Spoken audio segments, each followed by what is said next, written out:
ನಮಸ್ಕಾರ ಆತ್ಮೀಯ ವೀಕ್ಷಕರೇ. ಇವತ್ತಿನ ರೀಡಿಂಗಲ್ಲಿ ನಿಮ್ಮ ಪ್ರೀತಿಯಲ್ಲಿ ಮುಂದೆ ಏನಾಗಬಹುದು ಅನ್ನೋದನ್ನು ಯೂನಿವರ್ಸ್ ಸಂದೇಶದ ಮುಖಾಂತರ ತಿಳ್ಕೊಳ್ಳೋಣ. ಇಲ್ಲಿ ಮೊದಲನೇದಾಗಿ ಇದು ಜನರಲ್ ರೀಡಿಂಗ್ ಆಗಿರುತ್ತೆ. ನಿಮಗೆ ರೆಸೊನೇಟ್ ಆದರೆ ಮಾತ್ರ ಈ ಒಂದು ರೀಡಿಂಗ್ನ ವಾಚ್ ಮಾಡಲಿಕ್ಕೆ ಕಂಟಿನ್ಯೂ ಮಾಡಿ. ಅದರ್ವೈಸ್ ನೀವು ಪರ್ಸ್ನಲ್ ರೀಡಿಂಗ್ನ ಬುಕ್ ಮಾಡ್ಕೊಳ್ಬೋದು. ಪರ್ಸ್ನಲ್ ರೀಡಿಂಗ್ ಬುಕ್ ಮಾಡ್ಕೊಳ್ಳೋರು ಸ್ಕ್ರೀನ್ ಮೇಲೆ ಕಾಣ್ತಿರೋಂಥ ನಂಬರ್ ಹಾಗೆ ಡಿಸ್ಕ್ರಿಪ್ಷನ್ ಬಾಕ್ಸಲ್ಲಿ ನಂಬರ್ನ ಚೆಕ್ ಮಾಡಿ, ಕಾಂಟ್ಯಾಕ್ಟ್ ಡೀಟೇಲ್ಸ್ ಇರುತ್ತೆ. ವಾಟ್ಸಪ್ ಮಾಡಿಬಿಟ್ಟು ರೀಡಿಂಗ್ನ ಬುಕ್ ಮಾಡ್ಕೊಳ್ಳಿ. ಓಕೆ. ಹಾಗೆಯೇ ಈ ಒಂದು ರೀಡಿಂಗ್ ಎನರ್ಜಿನ ರಿಸೀವ್ ಮಾಡ್ಕೊಳ್ಲಿಕ್ಕೆ ಪ್ರತಿಯೊಬ್ಬರು ಕೂಡ ಕಮೆಂಟಲ್ಲಿ ತಿಳಿಸ್ತೀರಾ, I trust the universe, I trust the universe ಅಂತ ಹೇಳಿ ರೆಡ್ ಹಾರ್ಟ್ ಮಾರ್ಕನ್ನು ಹಾಕ್ಬಿಟ್ಟು ಎನರ್ಜಿನ ಪ್ರತಿಯೊಬ್ಬರು ಕೂಡ ರಿಸೀವ್ ಮಾಡ್ಕೊಳ್ಳಿ. ಹಾಗೆ ಚಾನಲ್ನ ಸಬ್ಸ್ಕ್ರೈಬ್ ಮಾಡಿಕೊಂಡು ಲೈಕ್ ಮಾಡಿ ಆ್ಯಂಡ್ ಶೇರ್ ಮಾಡಿ, ಸಪೋರ್ಟ್ ಮಾಡಿ ಪ್ರತಿಯೊಬ್ಬರು ಕೂಡ. ಓಕೆನಾ? So thank you so much. ನಿಮ್ಮೆಲ್ಲರ ಪ್ರೀತಿ, ನಿಮ್ಮೆಲ್ಲರ ಸಪೋರ್ಟಿಗೆ I am very very thankful and grateful. ಈಗ ಕಣ್ಮುಚ್ಚಿ ನಿಮ್ಮ ವ್ಯಕ್ತಿ ಯಾರಿದ್ದಾರೆ ಅವರನ್ನು ಕಣ್ಮುಚ್ಚಿ ನೆನ್ಪು ಮಾಡ್ಕೊಳ್ಳಿ. ಹಾಗೆಯೇ ಸ್ಕ್ರೀನ್ ಮೇಲಿರುವಂತಹ 3 ಚಿತ್ರಗಳಲ್ಲಿ ನಿಮಗೆ ಯಾವ ಚಿತ್ರ ತುಂಬ ಅಟ್ರ್ಯಾಕ್ಟ್ ಆಗುತ್ತೆ, ನಿಮಗೆ ಯೂನಿವರ್ಸಿಂದ ಯಾವ ಚಿತ್ರದಲ್ಲಿ ಮೆಸೇಜಸ್ ಇದೆ ಅಂತೇಳಿ ನಿಮಗನ್ಸುತ್ತೆ, ಅದನ್ನು ನೀವು ಚೂಸ್ ಮಾಡ್ಕೊಳ್ಳಿ. ಯಾವುದಾದ್ರೂ ಒಂದನ್ನು ಚೂಸ್ ಮಾಡ್ಕೊಳ್ಳಿ. ಇಲ್ಲ ಅಂತ ಹೇಳಿದ್ರೆ ನಿಮಗೆ ಕನ್ಫ್ಯೂಷನ್ ಆಗುತ್ತೆ. ಓಕೆನಾ? ಸೊ ನಿಮಗೆ ಯಾವ ಒಂದು ಚಿತ್ರ ತುಂಬ ಅಟ್ರ್ಯಾಕ್ಟ್ ಆಗುತ್ತೆ ಅದನ್ನು ಆಯ್ಕೆ ಮಾಡ್ಕೊಳ್ಳಿ. ಇಲ್ಲಿ ವಿಡಿಯೋನ ಸ್ವಲ್ಪ ನಿಲ್ಲಿಸ್ಬಿಟ್ಟು ಬೇಕಿದ್ರೆ ಚಿತ್ರವನ್ನು ಆಯ್ಕೆ ಮಾಡ್ಕೊಳ್ಬೋದು. ಓಕೆ, ರೀಡಿಂಗ್ ಸ್ಟಾರ್ಟ್ ಮಾಡೋಣ. ನೀವೆಲ್ಲರೂ ಕೂಡ ನನ್ನ ಜೊತೆಗೆ ಕನೆಕ್ಟ್ ಆಗಿರಬೇಕು. ಲೈಕ್ ಮಾಡೋ ಮುಖಾಂತರ, ಕಮೆಂಟ್ ಮಾಡೋ ಮುಖಾಂತರ, ಹಾಗೆಯೇ ಚಾನಲ್ನ ಸಬ್ಸ್ಕ್ರೈಬ್ ಮಾಡಿಕೊಂಡು ನನ್ನ ಜೊತೆಗೆ ನೀವೆಲ್ಲರೂ ಕೂಡ ಕನೆಕ್ಟ್ ಆಗಿದರೆ ಇದರಲ್ಲಿ ಬರುವಂತಹ ಪಾಸಿಟಿವ್ ಎನರ್ಜಿನ ನೀವು ರಿಸೀವ್ ಮಾಡ್ಕೊಳ್ತೀರಾ. ನಿಮ್ಮ ಪ್ರೀತಿಯಲ್ಲಿ ಬದಲಾವಣೆಗಳನ್ನ, ಮಿರಾಕಲ್ನ ನೀವೇ ನೋಡ್ತೀರಾ. Okay, so thank you. Start ಮಾಡೋಣ. ಮೊದಲನೇದಾಗಿ ಫಸ್ಟ್ ಚಿತ್ರವನ್ನು ಯಾರು ಚೂಸ್ ಮಾಡ್ಕೊಂಡಿದ್ದೀರಾ, ನೀವು ನಿಮಗೆ ಯೂನಿವರ್ಸಿಂದ ಬರ್ತಿರೋಂಥ ಸಂದೇಶ ಬಂದು ನೀವು ಯಾವುದೋ ಒಂದು ವ್ಯಕ್ತಿಗೆ ಅತಿಯಾಗಿ ವೆಯ್ಟ್ ಮಾಡ್ತಿರುವಂಥದ್ದು, ಕಾಯ್ತಾ ಇರೋವಂಥ ಒಂದು ಎನರ್ಜಿ ಇಲ್ಲಿ ಬರ್ತಾ ಇದೆ. ಇವಾಗ ನಿಮಗೆ ಆ ಕಾದು ನಂಬಿಕೆನ ಹೊರಟೋಗಿದೆ. ಈ ವ್ಯಕ್ತಿ ಇನ್ನೂ ಬರೋದೇ ಇಲ್ಲ, ಈ ವ್ಯಕ್ತಿಗೋಸ್ಕರ ನಾನು ಕಾಯೋದ್ರಲ್ಲಿ ಅರ್ಥ ಇಲ್ಲ, ಅಥವಾ ಈ ವ್ಯಕ್ತಿಗೋಸ್ಕರ ನಾನು ಕಾಯೋದೇ ಬೇಡ, ಈ ರೀತಿಯಾದಂಥ ಮನಸ್ಥಿತಿಗೆ ಬಂದಿದ್ದೀರಾ. ಈಗ ನೀವು ಸ್ವಲ್ಪ ನಂಬಿಕೆನ ಇಡುವಂತಹ ಸಮಯ ಇದು. ಇಲ್ಲಿ ನಿರಾಶೆ ಆಗುವಂಥ ಸಮಯ ಅಲ್ಲ. ಓಕೆ, ಸೊ ಯೂನಿವರ್ಸಿಂದ ಫಸ್ಟ್ ನಿಮಗೆ ಬರ್ತಿರೋಂಥ ಎನರ್ಜಿನೇ ನೀವು ಅತಿಯಾಗಿ ಕಾದು ಎಲ್ಲೋ ಒಂದು ಕಡೆ ಮನಸ್ಸಿಗೆ ಬೇಜಾರು ಮಾಡ್ಕೊಳ್ತಾ ಇದ್ದೀರಾ. ನಿಮಗೆ ಬೇಕಾಗಿರೋದು ನಂಬಿಕೆ ಅನ್ನುವಂಥ ಒಂದು ಎನರ್ಜಿಯಲ್ಲಿ ಸ್ಟ್ರಾಂಗ್ ಆಗಿ ಬರ್ತಿದೆ. ನಿಮ್ಮ ಪ್ರೀತಿಯಲ್ಲಿ ಇವಾಗ ತುಂಬಾ ದಿನದಿಂದ ಆಗಿರ್ಬೋದು, ಒಂದು 2 ವೀಕ್ಸಿಂದ ಆಗಿರ್ಬೋದು, 2 ಮಂತ್ಸಿಂದ ಆಗಿರ್ಬೋದು, ಅಥವಾ 2 ಇಯರ್ಸಿಂದ ಆಗಿರಬಹುದು, 1 ಇಯರಿಂದ ಆಗಿರಬಹುದು, 15 days, 1 month R 3 month, 6 month, 8 month, ಇಷ್ಟು ದಿನಗಳಿಂದ, ಕೆಲವೊಬ್ರು 3 ಡೇಸ್ 4 ಡೇಸ್ ಈ ಥರ ಎನರ್ಜಿನೂ ಬರ್ತಾ ಇದೆ. ಇಲ್ಲಿ ಸೈಲೆನ್ಸ್ ಇದೆ. ನಿಮ್ಮ ಪ್ರೀತಿಯಲ್ಲಿ ಗೊಂದಲಗಳು ಕೂಡ ಜಾಸ್ತಿ ಆಗಿದೆ ಈ ಎಲ್ಲ ದಿನಗಳಿಂದ. ಓಕೆನಾ? ಇಲ್ಲಿ ಇಬ್ರ ಮಧ್ಯೆ ಡಿಸ್ಟೆನ್ಸ್ ಕೂಡ ಜಾಸ್ತಿನೇ ಕಾಣಿಸ್ತಿದೆ. ಇಬ್ರು ಕೂಡ ಬೇರೆ ಬೇರೆ ಊರಿನಲ್ಲಿ ಇರಬಹುದು, ಬೇರೆ ಕಂಟ್ರಿಯಲ್ಲೇ ಇರಬಹುದು. ಇಬ್ರಲ್ಲೂ ಕೂಡ ಅಂತರನೂ ಇಲ್ಲಿ ಕಾಣಿಸ್ತಾ ಇದೆ. ಆದರೆ ಯೂನಿವರ್ಸ್ ನಿಮಗೆ ಹೇಳ್ತಾ ಇರೋದು, ಈ ದೂರ, ಈ ಮೌನ, ಈ ಗೊಂದಲಗಳು ಏನಿದೆ ಇದು ತಾತ್ಕಾಲಿಕವಾಗಿರುವಂಥದ್ದು, ಇದೇ ನಿಮಗೆ ಅಂತ್ಯ ಅಲ್ಲ ಅನ್ನೋಂಥ ಒಂದು ಎನರ್ಜಿಯಲ್ಲಿ ಬರ್ತಾ ಇದೆ.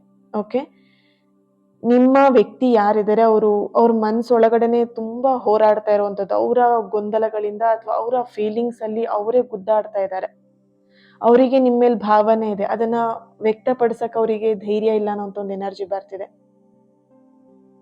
ಇಲ್ಲಿ ನಿಮ್ಮ ಎನರ್ಜಿಗೆ ಬರ್ತಿರುವಂಥದ್ದು, ಕಾಯ್ತಾ ಇದ್ದೀರಾ, ವೆಯ್ಟ್ ಮಾಡ್ತಿದ್ದೀರಾ. ಎಲ್ಲೊಂದ್ ಕಡೆ ಮನಸ್ಸಲ್ಲಿ ಸಾಕು ಕಾದಿರುವಂಥದ್ದು ಅಂತ ಹೇಳಿದ್ರು ಕೂಡ ಇನ್ನೊಂದ್ ಕಡೆ ಮನಸ್ಸಲ್ಲಿ ಬರ್ತಿದೆ, ಯಾವುದೇ ಕಾರಣಕ್ಕೂ ಇದನ್ನ ಬಿಟ್ಕೊಡ್ಬಾರ್ದು, ಕಳ್ಕೊಳ್ಬಾರ್ದು, ಯಾವುದೇ ಕಾರಣಕ್ಕೂ ನಿಮ್ಮ ವ್ಯಕ್ತಿನ ನೀವು ಕಳ್ಕೊಳ್ಬಾರ್ದು, ಈ ರೀತಿಯಂತ ಮನಸ್ಥಿತಿನೂ ಕೂಡ ಬರ್ತಾ ಇದೆ.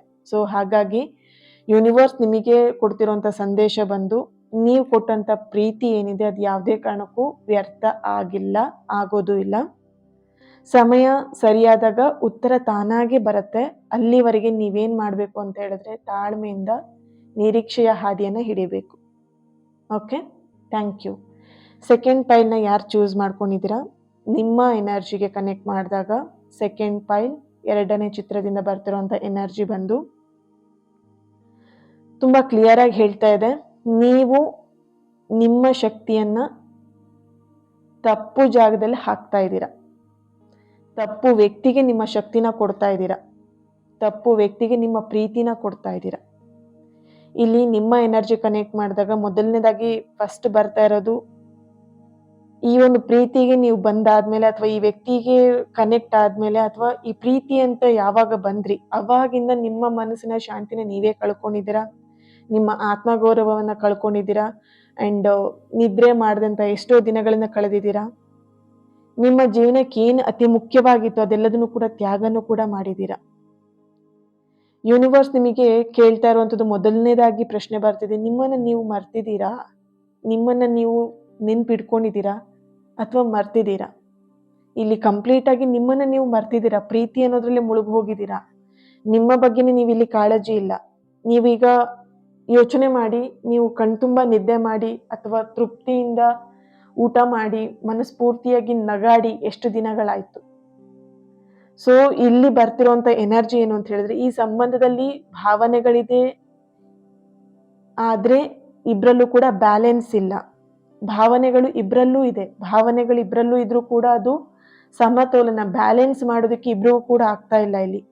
ಇಲ್ಲಿ ನೋಡ್ಬೋದು, ಒಬ್ರು ಹೆಚ್ಚಾಗಿ ಕೊಡ್ತಾ ಇದ್ರೆ ಇನ್ನೊಬ್ರು ಕೊಡ್ತಾ ಇರೋದು ಕಡಿಮೆ ಇದೆ. ಪ್ರೀತಿ ವಿಷಯದಲ್ಲಿ ಆಗಿರ್ಬೋದು, ಗೌರವನೇ ಆಗಿರಬಹುದು, ಅಥವಾ ಒಂದು ವ್ಯಾಲ್ಯೂ ಕೊಡುವಂಥದ್ದೇ ಆಗಿರಬಹುದು. ಪ್ರತಿಯೊಂದು ಕೂಡ ಇಲ್ಲಿ ಒಬ್ರು ಜಾಸ್ತಿ ಕೊಡ್ತಾರೆ, ಅತಿರೇಕವಾಗಿ ಓವರ್ ಪ್ರೊಟೆಕ್ಟ್ ಕೊಡೋದು, ಓವರ್ ಪ್ರೀತಿ ಕೊಡೋದು, ಓವರ್ ಕೇರ್ ಮಾಡೋದು. ಬಟ್ ಆ ಕಡೆಯಿಂದ ನಿಮಗೆ ಸರಿಸಮವಾಗಿ ಬರ್ತಾ ಇಲ್ಲ. ಸೊ ಹಾಗಾಗಿ ನಿಮಗೆ ಈ ಚಿಂತೆ, ಈ ಮನಸ್ಸಲ್ಲಿ ಒಂದಷ್ಟು ಶಾಂತಿ ಇಲ್ದಿರೋ ಹಾಗಾಗಿರುವಂಥದ್ದು, ಈ ನಿಮ್ಮ ನಿದ್ದೆನ ಕೆಡಿಸಿರೋದಕ್ಕೆ ಕಾರಣನೇ ಇದು. ಯೂನಿವರ್ಸ್ ನಿಮಗೆ ಕೊಡ್ತಿರುವಂತ ಸಂದೇಶ ಬಂದು, ಪ್ರೀತಿ ಯಾವಾಗಿದ್ರೂ ಕೂಡ ಬೇಡಿಕೆ ಆಗಿರಬಾರ್ದು. ಅದು ಎನರ್ಜಿ ಎಕ್ಸ್ಚೇಂಜ್ ತರ. ಅದೊಂಥರ ನೀವ್ ಹೇಗ್ ಪ್ರೀತಿನ ಕೊಡ್ತಾ ಇರ್ತಾರೆ ಅದೇ ರೀತಿಯಾಗಿ ಪ್ರೀತಿ ನಿಮಗೆ ಸಿಗ್ಬೇಕು. ನೀವಿಲ್ಲಿ ಏನ್ ಮಾಡ್ತಾ ಇದ್ದೀರಾ, ಪ್ರೀತಿ ಬೇಡಿಕೆ ತರ ಆಗಿದೆ ನಿಮ್ಮ ಪರಿಸ್ಥಿತಿಯಲ್ಲಿ. ಓಕೆ, ಸೊ ಮೊದಲನೇದಾಗಿ ನಿಮಗೆ ಯೂನಿವರ್ಸ್ ಇಂದ ಬರ್ತಿರೋ ಸಂದೇಶ, ಪ್ರೀತಿ ಬೇಡಿಕೆ ಆಗ್ಬಾರ್ದು ಅನ್ನುವಂತ ಒಂದು ಸಂದೇಶ ನಿಮಗೆ ಇಲ್ಲಿ ಸಿಗ್ತಾ ಇದೆ. ಅಂಡ್ ಇಲ್ಲಿ ನಿಮ್ಮ ಮನಸ್ಸಿನ ಶಾಂತಿಯನ್ನ ಮೊದಲು ಕಂಡುಕೊಳ್ಳಿ. ನಿಮ್ಮ ಮನಸ್ಸಿನ ಶಾಂತಿನೇ ನಿಮ್ಮ ಮೊದಲ ಪ್ರೀತಿ ಆಗಿರ್ಬೇಕು. ಓಕೆನಾ? ಸೊ ವ್ಯಕ್ತಿಯಿಂದ ಬರೋ ಪ್ರೀತಿಗಿಂತ ನಿಮ್ಮ ಮನಸ್ಸಲ್ಲಿ ನೀವು ಎಷ್ಟು ನೆಮ್ಮದಿಯಾಗಿದ್ದೀರಾ, ಶಾಂತಿಯಾಗಿದ್ದೀರಾ, ಸೊ ಈ ಪ್ರೀತಿಯಲ್ಲಿ ಇದ್ದೀರಾ ಅಂತ ಹೇಳಿದ್ರೆ ನೀವು ಎಷ್ಟು ಖುಷಿಯಾಗಿದ್ದೀರಾ, ಮೊದಲು ಅದು ನಿಮಗೆ ಇಂಪಾರ್ಟೆಂಟ್ ಆಗಿರುತ್ತೆ.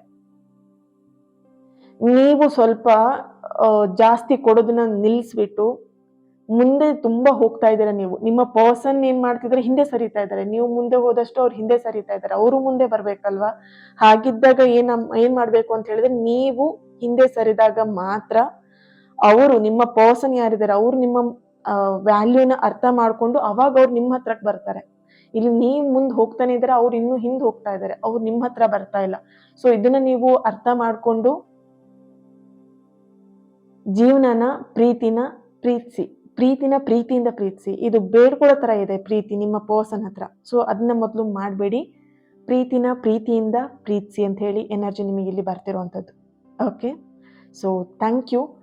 ಥರ್ಡ್ ಒನ್, ಮೂರನೇದು ಚಿತ್ರವನ್ನ ಯಾರು ಆಯ್ಕೆ ಮಾಡ್ಕೊಂಡಿದ್ದೀರಾ, ನಿಮ್ಮ ಎನರ್ಜಿಗೆ ಕನೆಕ್ಟ್ ಮಾಡಿದಾಗ ಇಲ್ಲಿ ಯೂನಿವರ್ಸ್ ನಿಮ್ಮ ಕೈ ಹಿಡಿದು ನಿಮಗೆ ಹೇಳ್ತಾ ಇರುವಂತ ಒಂದೇ ಒಂದು ಮಾತು, ನೀವು ಯಾವುದೇ ಕಾರಣಕ್ಕೂ ಒಬ್ಬಂಟಿ ಅಲ್ಲ, ಒಬ್ಬಳೇ ಅಲ್ಲ, ಒಂಟಿ ಅಲ್ವೇ ಅಲ್ಲ. ಹುಡುಗ ಆಗಿರ್ಬೋದು, ಹುಡುಗಿ ಆಗಿರ್ಬೋದು. ಓಕೆ, ಸೊ ಇಲ್ಲಿ ನಿಮ್ಮ ಫೀಲಿಂಗ್ ಏನಾಗಿದೆ ಅಂತ ಹೇಳಿದ್ರೆ, ನೀವು ತುಂಬಾ ಅಲೋನ್ ಫೀಲ್ ಮಾಡ್ತಾ ಇದ್ದೀರಾ. ನಿಮ್ಮ ಸುತ್ತಮುತ್ತ ಎಲ್ಲರೂ ಇದ್ದಾರೆ, ಫ್ಯಾಮಿಲಿ ಇದೆ, ಫ್ರೆಂಡ್ಸ್ ಇದ್ದಾರೆ. ನಿಮ್ಮ ಕಷ್ಟಕ್ಕೆ ಓಕೆ ಒಂದು ಸಮಾಧಾನ ಮಾಡುವಂತ ಒಂದು ಕೈ ಇದೆ, ಆದ್ರೂ ಕೂಡ ನಿಮಗದು ಸಮಾಧಾನ ಆಗ್ತಾ ಇಲ್ಲ. ಎಲ್ಲೋ ಒಂದ್ ಕಡೆ ಅಲೋನ್ ಫೀಲ್ ಅನ್ನುವಂತ ಒಂದು ಭಾವನೆನ ನೀವು ಇಲ್ಲಿ ಹೊಂದಿದ್ದೀರಾ. ಸೊ ಹಾಗಾಗಿ ಯೂನಿವರ್ಸ್ ನಿಮಗೆ ಕೊಡ್ತಿರೋ ಸಂದೇಶನೇ ಮೊದಲನೇದಾಗಿ, ನೀವು ಯಾವುದೇ ಕಾರಣಕ್ಕೂ ಒಂಟಿ ಅಲ್ಲ ಅನ್ನುವಂತ ಒಂದು ಎನರ್ಜಿ ಇಲ್ಲಿ ಬರ್ತಾ ಇದೆ. ಸೊ ಇಲ್ಲಿ ನೀವ್ ಅನ್ಕೊಳ್ತಾ ಇದ್ದೀರಾ, ಪ್ರೀತಿ ಕತೆ ಮುಗಿದೋಯ್ತು, ಇನ್ನು ಈ ವ್ಯಕ್ತಿ ನನ್ನ ಲೈಫಿಗೆ ಬರೋದೇ ಇಲ್ಲ ಅಂತ ನೀವಿಲ್ಲಿ ಅನ್ಕೊಳ್ತಾ ಇದ್ದೀರಾ. ಆದ್ರೆ ಈ ಪ್ರೀತಿ ಕತೆ ಇನ್ನೂ ಮುಗ್ದಿಲ್ಲ. ಈಗ ನಿಮ್ ಲೈಫಲ್ಲಿ ಯಾವ ರೀತಿ ಆಗಿದೆ ಅಂತ ಹೇಳಿದ್ರೆ, ಕೆಲವೊಂದು ವಿಷಯಗಳಲ್ಲಿ ನಿಮಗೆ ಪ್ರೀತಿ ಅನ್ನೋ ವಿಷಯದಲ್ಲಿ ಅರ್ಥನೇ ಇಲ್ಲ. ನಿಮ್ಮ ಜೀವನದಲ್ಲಿ ಇವಾಗ ನಡೀತಿರುವಂತ ಘಟನೆಗಳಿಗೆ ಅರ್ಥನೇ ಇಲ್ಲ. ಈಗ ಅರ್ಥವಾಗದ ಘಟನೆಗಳು ಏನಿದೆ ಅಲ್ವಾ, ಅದು ಮುಂದೆ ಒಂದು ದೊಡ್ಡ ಅರ್ಥ ಕೊಡತ್ತೆ. ಓಕೆ, ಸೊ ಇದನ್ನ ನೆನ್ಪಿಟ್ಕೊಳ್ಳಿ. ಇವಾಗ ನಿಮ್ ಲೈಫಲ್ಲಿ ಏನೆಲ್ಲ ಇನ್ಸಿಡೆಂಟ್ ನಡೀತಿದೆ ಅದಕ್ಕೆ ಅರ್ಥ ಇಲ್ಲ ಅಂತ ನೀವೇನ್ ಅನ್ಕೊಳ್ತಾ ಇದ್ದೀರಾ, ಈ ಅರ್ಥ ಆಗದೆ ಇರುವಂತ ಘಟನೆಗಳೇ ಮುಂದೆ ನಿಮಗೆ ದೊಡ್ಡ ಅರ್ಥ ಕೊಡುವಂತ ಒಂದು ಸಿಚುವೇಶನ್, ಒಂದು ಸಂದರ್ಭ ನಿಮ್ಮ ಎದುರಿಗೆ ಸೃಷ್ಟಿಯಾಗತ್ತೆ. ಅಲ್ಲಿವರೆಗೆ ನೀವೇನ್ ಮಾಡ್ಬೇಕು ಅಂತ ಹೇಳಿದ್ರೆ, ನೀವು ತುಂಬಾ ಸಹನೆಯಿಂದ ತಾಳ್ಮೆಯಿಂದ ಇರೋದು ತುಂಬಾನೇ ಇಂಪಾರ್ಟೆಂಟ್ ಅಂತ ಇಲ್ಲಿ ಬರ್ತಾ ಇದೆ. ಸೊ ಆದಷ್ಟು ನಿಮ್ಮ ಜೀವನದಲ್ಲಿ ನೀವು ತಾಳ್ಮೆಯಿಂದನೇ ಇದ್ದೀರಾ, ತಾಳ್ಮೆನ ವಹಿಸ್ತಾ ಇದ್ದೀರಾ. ಆದ್ರೂ ಕೂಡ ನಿಮ್ಮ ಎನರ್ಜಿ ಕನೆಕ್ಟ್ ಮಾಡಿದಾಗ ಬರ್ತಿರೋಂಥದ್ದು ಆ ತಾಳ್ಮೆ ಇನ್ನೂ ಮುಖ್ಯ, ಬೇಕು ಅನ್ನೋಂಥ ಒಂದು ಎನರ್ಜಿ ಇಲ್ಲಿ ಬರ್ತಿದೆ. ನಿಮ್ಮ ಎನರ್ಜಿ ಕನೆಕ್ಟ್ ಮಾಡಿದಾಗ ಎಷ್ಟೋ ಸಲ ನೀವು ಮೌನದಲ್ಲೇ ಹತ್ತಿದ್ದೀರಾ ಅನ್ನೋಂಥ ಒಂದು ಎನರ್ಜಿ ಬರ್ತಿದೆ. ಆದ್ರೆ ಇಲ್ಲಿ ನಿಮ್ಮ ಪ್ರಾರ್ಥನೆ ಏನಿದೆ ಅದು ನಿಮಗೆ ಯೂನಿವರ್ಸ್ ಕೇಳಲಿಲ್ಲ, ದೇವರು ಕೇಳಿಲ್ಲ ಅನ್ನೋಂಥ ಮನೋಭಾವ ಕೂಡ ನಿಮ್ಮಲ್ಲಿ ಇರುವಂಥದ್ದು. ಆದ್ರೆ ನಿಮಗೆ ಯೂನಿವರ್ಸ್ ಇಂದ ಬರ್ತಿರೋ ಸಂದೇಶ ಏನಿದೆ ಅಂತ ಹೇಳಿದ್ರೆ, ನಿಮ್ಮ ಪ್ರಾರ್ಥನೆ ಏನಿದೆ ಅಥವಾ ನಿಮ್ಮ ಕಣ್ಣೀರ್ ಏನಿದೆ ಅದು ಪ್ರತಿಯೊಂದು ಕೂಡ ದೇವರು ಆಲಿಸಿದ್ದಾರೆ, ನೋಡಿದ್ದಾರೆ, ಅದನ್ನ ಅರ್ಥ ಮಾಡ್ಕೊಂಡಿದ್ದಾರೆ. ನಿಮ್ಮ ಜೀವನಕ್ಕೆ ಏನ್ ಕೊಡ್ಬೇಕು ಅದನ್ನ ಸಂಪೂರ್ಣವಾಗಿ ಕೊಡ್ತಾರೆ. ಅಲ್ಲಿವರೆಗೆ ನೀವು ತಾಳ್ಮೆಯಿಂದ ಸಹನೆಯಿಂದ ಕಾಯುವುದೇ ನಿಮ್ಮ ಕೆಲಸ. ಪ್ರೀತಿ ನಿಮ್ ಕಡೆ ಬರುತ್ತೆ. ಹಳೆಯ ನೋವುಗಳೇನಿತ್ತು ಅದೆಲ್ಲದೂ ಕೂಡ ಹೊಸ ಆರಂಭಕ್ಕೆ ದಾರಿ ಮಾಡಿಕೊಡತ್ತೆ. ಆ್ಯಂಡ್ ನೀವು ಕೂಡ ಯಾವುದೇ ಕಾರಣಕ್ಕೂ ನಾನು ಈ ಪ್ರೀತಿಗೆ ಯೋಗ್ಯ ಅಲ್ಲ, ನಾನು ಪ್ರೀತಿಗೆ ಇವ್ರಿಗೆ ನಾನು ಏನು ಒಳ್ಳೆ ಹುಡುಗಿ ಅಲ್ಲ, ಒಳ್ಳೆ ಹುಡುಗ ಅಲ್ಲ, ಈ ರೀತಿ ಅಂತ ಯೋಚನೆನ ಮೊದಲು ಬಿಟ್ಬಿಡಿ. ನೀವು ಕೂಡ ಪ್ರೀತಿಗೆ, ಈ ವ್ಯಕ್ತಿಗೆ ಯೋಗ್ಯರು, ಯಾವ ಸಂಶಯನೂ ಇಲ್ಲ ಇದರಲ್ಲಿ. ಓಕೆ, ಸೊ ಇಲ್ಲಿ ಅಚ್ಚರಿಗೆ ಒಂದು ಮೂಡುವಂಥ ಒಂದು ವಿಷಯ ನಿಮ್ಮ ಲೈಫಲ್ಲಿ ನಡೆಯೋದು ಅಂತ ಏನು ಹೇಳಿದ್ರೆ, ನಿಮ್ಮ ಪರ್ಸನಿಂದ ಅಚಾನಕ್ ಆಗಿ ಒಂದು ಮಾತುಕತೆ ಅಥವಾ ಒಂದು ಮೆಸೇಜ್ ಅಥವಾ ಒಂದು ಕಾಲ್ ಬರುವಂತ ಒಂದು ಸಾಧ್ಯತೆಗಳು ಈ ಒಂದು ವಾರದಲ್ಲಿ ಆಗಬಹುದು ಅಥವಾ ಈ ಮಂತ್ ಎಂಡ್ ಒಳಗಡೆ ಈ ಒಂದು ಹೊಸ ಪ್ರಾರಂಭ ಅಥವಾ ಒಂದು ಮಾತುಕತೆ ಬರುತ್ತೆ ಅನ್ನೋಂಥ ಒಂದು ಎನರ್ಜಿ ಇಲ್ಲಿ ಸ್ಟ್ರಾಂಗ್ ಆಗಿ ಬರ್ತಿದೆ. ಓಕೆ, ಆ್ಯಂಡ್ ಇಲ್ಲಿ ಇದೆಲ್ಲದೂ ಕೂಡ ತುಂಬಾ ಹತ್ತಿರದಲ್ಲಿದೆ. ಇದನ್ನ ನೀವೇನ್ ಮಾಡ್ಬೇಕಂತ ಹೇಳಿದ್ರೆ, ಆದಷ್ಟು ಪಾಸಿಟಿವ್ ಆಗಿ ಈ ಒಂದು ಎನರ್ಜಿನ ನೀವು ರಿಸೀವ್ ಮಾಡ್ಕೊಳ್ಬೇಕು. ಓಕೆ, ಸೊ ನಿಮ್ಮಲ್ಲಿದ್ದಂಥ ಓವರ್ ಥಿಂಕಿಂಗ್ ಅಥವಾ ಕೆಲವೊಂದಷ್ಟು ವಿಷಯಗಳ ಬಗ್ಗೆ ನೀವೇನು ಯೋಚನೆ ಮಾಡ್ತಾ ಇದ್ದೀರಾ ಅದ್ರ ಬಗ್ಗೆ ನೀವು ಗಮನನ ಕೊಡಬೇಕು. ಓಕೆ, ಹಾಗೇನೆ ಇಲ್ಲಿ ಈ 3 ಫೈಲ್ಗಳನ್ನ ಯಾರು ಚೂಸ್ ಮಾಡ್ಕೊಂಡಿದ್ರಿ, ನಿಮಗೆ ಕೊನೆಯದಾಗಿ ಬರ್ತಿರುವಂಥ ಸಂದೇಶ, ನೀವು ಪ್ರೀತಿಗಾಗಿ ಹೋರಾಡುವಂಥ ಅವಶ್ಯಕತೆನೇ ಇಲ್ಲ ಇಲ್ಲಿ. ಓಕೆ, ನಿಮಗೆ ಯೋಗ್ಯ ಆಗಿರೋಂಥ ಪ್ರೀತಿ ನಿಮ್ಮ ಬಳಿಗೆ ತಾನಾಗೆ ಬರುತ್ತೆ. ಅಲ್ಲಿವರೆಗೆ ನೀವು ತಾಳ್ಮೆಯಿಂದ ವೆಯ್ಟ್ ಮಾಡೋದು ನಿಮ್ಮ ಕೆಲಸ ಆಗಿರುತ್ತೆ. ಯಾವುದೇ ಕಾರಣಕ್ಕೂ ಪ್ರೀತಿಗೋಸ್ಕರ ಹೋರಾಡುವಂಥ ಕೆಲಸಗಳನ್ನ ಮಾಡಕ್ಕೆ ಹೋಗಬೇಡಿ. Okay, so thank you so much. ಈ ಒಂದು ರೀಡಿಂಗ್ ನಿಮ್ಮೆಲ್ಲರಿಗೂ ಇಷ್ಟ ಆಗಿದೆ ಅಂತ ಅನ್ಕೊಳ್ತಾ ನೆಕ್ಸ್ಟ್ ರೀಡಿಂಗಲ್ಲಿ ನಾನು ಸಿಗ್ತೇನೆ. ಅಲ್ಲಿವರೆಗೆ take care, God bless you. ಹಾಗೆ ಪ್ರತಿಯೊಬ್ಬರು ಕೂಡ ಚಾನಲ್ನ ಸಬ್ಸ್ಕ್ರೈಬ್ ಮಾಡಿಕೊಂಡು ಕಮೆಂಟಲ್ಲಿ ತಿಳಿಸ್ತೀರಾ ಐ ಟ್ರಸ್ಟ್ ದ ಯೂನಿವರ್ಸ್ ಅಂತೇಳಿ ರೆಡ್ ಹಾರ್ಟ್ ಮಾರ್ಕ್ ಹಾಕಿ ಈ ಎಲ್ಲ ಎನರ್ಜಿನ ನೀವು ರಿಸೀವ್ ಮಾಡ್ಕೊಳ್ಳಿ. ಆ್ಯಂಡ್ ಲೈಕ್ ಮಾಡಿ, ಶೇರ್ ಮಾಡಿ. ನೀವೆಲ್ಲರೂ ಕೂಡ ಇವಿಷ್ಟರ ಮೂಲಕ ನೀವು ನನ್ನ ಜೊತೆ ಕನೆಕ್ಟ್ ಆಗ್ತೀರಾ. ಸೊ ಕನೆಕ್ಟ್ ಆದಾಗ ಆಟೋಮೆಟಿಕಲಿ ಈ ರೀಡಿಂಗಲ್ಲಿ ಬರುವಂಥ ಹೀಲಿಂಗ್ ಏನಿದೆ ಅದು ನಿಮಗೆ ತಲುಪತ್ತೆ. ಓಕೆ, ಸೊ ನಿಮ್ಮೆಲ್ಲರ ಪ್ರೀತಿ, ನಿಮ್ಮೆಲ್ಲರ ಸಪೋರ್ಟ್ ಇನ್ನಷ್ಟು ಪಾಸಿಟಿವ್ ರೀಡಿಂಗ್ನ ತರೋದಕ್ಕೆ ಅನುಕೂಲ ಆಗುತ್ತೆ. Thank you so much. ನಾಳೆ ರೀಡಿಂಗಲ್ಲಿ ಸಿಗೋಣ. ಅಲ್ಲಿಯವರೆಗೆ ಧನ್ಯವಾದಗಳು. Thank you.